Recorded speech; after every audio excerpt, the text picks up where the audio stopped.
नमस्कार दोस्तों, मेरा नाम है आजाद और आप देख रहे हैं हमारा YouTube चैनल आजाद बोल।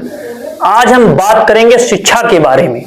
शिक्षा के बारे में इसलिए अभी बात करना बहुत महत्वपूर्ण है क्योंकि जो हालात है हमारे मुल्क के और जिस आधार पे लोगों को शिक्षा से रोकने का प्रयास किया जा रहा है, कई जगहों पर आप देख रहे हैं कि स्कूलों को बंद किया जा रहा है।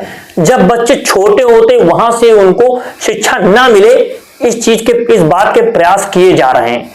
तो यह भी हमें देखना होगा कि बच्चों को तो रोका ही जा रहा है, लेकिन उन विद्यालयों में, उन विश्वविद्यालयों में, उन कॉलेजों में अध्यापक ही ना हो, यह भी कोशिश की जा रही है। और कौन लोग अध्यापक न बन पाए, यह भी एक बहुत बड़ी साजिश की जा रही है। आज सभा में जो मनोज झा ने सवाल पूछा कि आप हमें आंकड़ा दे दीजिए, सरकार से कहा कि यह आंकड़ा दे दीजिए कि कितने लोग प्रोफेसर हैं और किस आधार पर प्रोफेसरों का चयन हो रहा है, उसकी पूरी संख्या बता दीजिए और यह भी बता दीजिए कि कितने ओबीसी हैं, कितने एससी हैं, कितने एसटी हैं।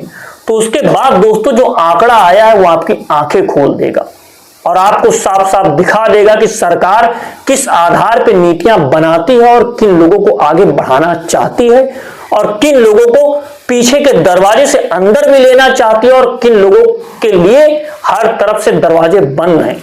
यह आंकड़ा जो मनोज झा ने साझा किया है वो आपको देखना चाहिए और इस आंकड़े को राहुल गांधी ने भी ट्वीट किया है। पहले वो आप आंकड़ा समझ लीजिए क्या है कि संसद में मोदी सरकार द्वारा पेश किए गए आंकड़े बहुजनों की हमकारी संस्थागत मनवाद के पक्के सबूत हैं। केंद्रीय विश्वविद्यालयों में प्रोफेसर के एसटी के 83% पद खाली हैं, ओबीसी के 80% पद खाली हैं और एससी के 64% पदों को जानबूझकर खाली रखा गया है। वहीं एसोसिएट प्रोफेसर के अगर आंकड़े आप देखेंगे तो ओबीसी के 69% हैं, एसटी के 65% हैं और एससी के 51% पदों को रिक्त छोड़ दिया गया है। यह सिर्फ लापरवाही नहीं है, एक सोची समझी साजिश है। बहुजनों को शिक्षा के रिसर्च नीतियों से बाहर रखने की यह साजिश है। एनएफएस नॉट फाउंड सुटेबल के नाम पर हजारों योग्य एससी, एसटी, ओबीसी उम्मीदवारों को मनवाद सोच के तहत अयोग्य घोषित कर दिया जा रहा है और भारत सरकार कोई जवाबदेही लेने को तैयार नहीं है। यह पूरी तरह से अस्वीकार है। सभी रिक्त पद तुरंत भरे जाएं, बहुजनों को उनका अधिकार मिलना चाहिए, मनवादी बहिष्कार नहीं सहा जाएगा। इन सभी बातों को लेकर के जो समाज में चर्चा हो रही है, लेकिन गोदी मीडिया यानी मेन स्ट्रीम मीडिया में इसको गायब कर दिया गया है। इन आंकड़ों पर वह मीडिया चर्चा नहीं करेगी क्योंकि वह गोदी में जाकर के बैठे हुए हैं और सरकार के खिलाफ इतनी बड़ी बात तो वो बोल ही नहीं सकते हैं क्योंकि उनका जितना भी कहावत कही जाती है गांव में कि गल्ला पानी जहां से आता है उसका तो विरोध कोई कर ही नहीं सकता। जहां से पैसा आ रहा है वो जिनके रहनुमा लोग बैठे हुए हैं, अब उनकी बुराई वो कैसे कर सकते हैं और किस आधार पर इन सारी चीजों को जनता के सामने वो लाना नहीं चाहते हैं। आज के दौर में अगर सत्ता के साथ मीडिया ना खड़ा हो तो सत्ता 2 दिनों में लड़खड़ा जाए और कहां पर आकर के गिरेगी यह हमारा आप सोच भी नहीं सकते हैं। इन सभी चीजों को लेकर के डॉक्टर लक्ष्मण यादव जो इसके भुक्तभोगी हैं, हम यह भी कह सकते हैं वो भुक्तभोगी इसलिए हैं क्योंकि उनको किस तरीके से दिल्ली विश्वविद्यालय से निकाल दिया गया एक राजनीतिक दृष्टिकोण के तहत। उनके जो बात करने का अंदाज था, जिस आधार में वो अपनी बात रखते थे, सरकार को वो नागुजारा गुजरी और उनको वहां से निकाल दिया गया। इस खड़े को साझा करते हुए डॉक्टर लक्ष्मण यादव ने जो कहा वो भी आपको सुनना चाहिए।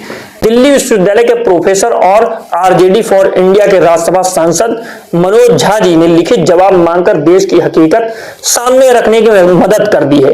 देश भर के केंद्रीय विश्वविद्यालयों में ओबीसी, एससी, एसटी के प्रोफेसर के 80 से लेकर के 93% पद खाली पड़े हैं। आज से तकरीबन 5 साल पहले जब मैंने खुद आरटीआई से जानकारी निकाली थी तब 96 से 98% पद खाली थे। यानी पिछले 5 साल में भी मोदी सरकार ने बहुजनों को पद से नहीं भरा है। यानी सरकार बहुजनों को प्रोफेसर नहीं बनाना चाहती है। यह क्या साजिश है आप समझ लीजिए। आप यह देखिए कि सरकार देश के राष्ट्रपति को तो वहां पर पहुंचा देती है, वहां से निकाल करके जो बात कही जाती है कि हम एससी समाज के यानी पिछड़े दलित समाज के व्यक्ति को भी राष्ट्रपति की कुर्सी पर बैठा दे रहे हैं। लेकिन क्या सिर्फ राष्ट्रपति बनाने से ही देश का कल्याण हो जाएगा?